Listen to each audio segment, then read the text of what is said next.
2018 Nissan Altima cabin air filter removal and replacement. There's 5 screws. There's 2 down here that are kind of hidden, so don't forget about those. But go ahead and open up your glove box and remove 3 screws from the top. Now, heads up, after you remove these 5 screws, the glove box is still held on by the side by 2 clips. Don't do what I did. I pulled it down really hard and I forgot about a dome light that's actually in the glove box, and I ripped off the LED. So just a heads up, after you remove these screws, the next section, you're going to see me remove the side panel.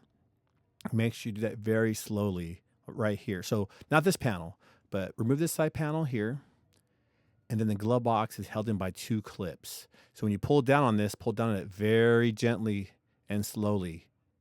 You'll see here I ripped this LED off. So don't do what I did. So it's a Molex plug, so just press down on the white tab and pull outwards, and you'll have it. The cabin air filter is right behind it. Pull the tab outwards towards you and then slide to the right, and you'll see the old cabin air filter here. Use your fingers or whatever you got to pull this bad boy out. I'll have a link in the description below for the correct replacement. Make sure the arrow's facing down. And to put this plastic piece back in, you got to slide it from left to right to that little like tab right there to slide in, and then press down on it.